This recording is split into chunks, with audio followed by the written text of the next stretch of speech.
haleluya ni mbinguni. Hosana, hosana ni mtoto wa Bwana anaingia ndani ya mji wa Yerusalemu. Kuna hali ine ya wazee. Kuna hali ine ya wazee. Wazee wa kwanza wanaishi mbinguni.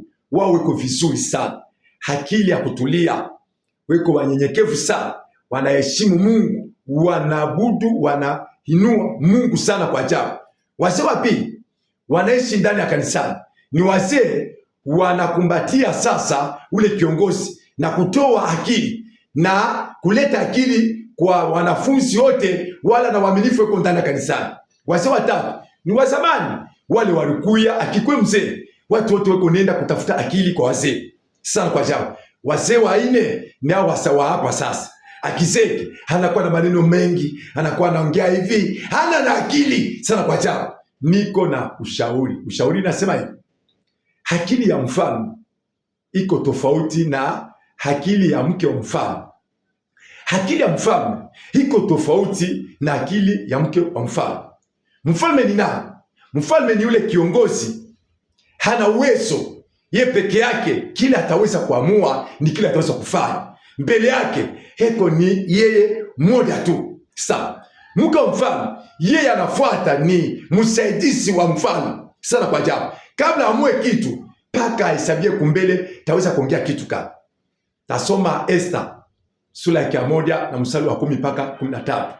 Esther sura yake ya 1 na mstari wa 10 mpaka 15. Hii ni historia kubwa sana ya mfalme na mke wa mfalme.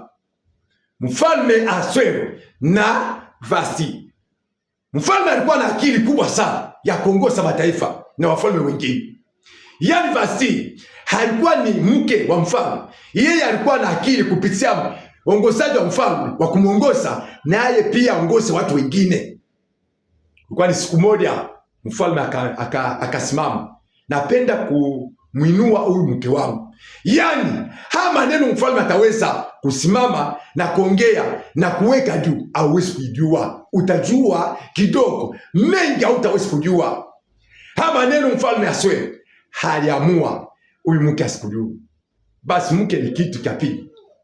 Hayo alipangilia ya karamu kubwa sana.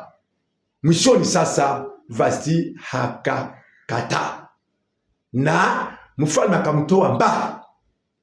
Yaani jamani, kama sisi tuko wake wa mfalme, akikuwe ni baba, akikuwe ni mama, tuko mke wa mfalme. Sasa aujue sasa akili ya mfalme ule alifunga ndoa kukupa sasa hali ya neema yako ya huduma udumie. Sasa kama una akili ya kwako ya wewe ukijiona mimi nina akili, basi kujua akili ya mfalme utaweza kufeli.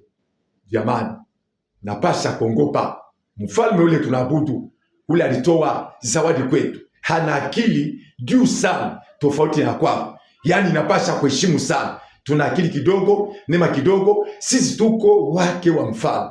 Tulete heshima na tumupe afya kubwa sana na tumsikilize. Kama tunamsikiliza na afya ya unyenyekevu, tutaweza kupata vizuri. Haya ni shauri kidogo. Mungu tusaidie. Amina.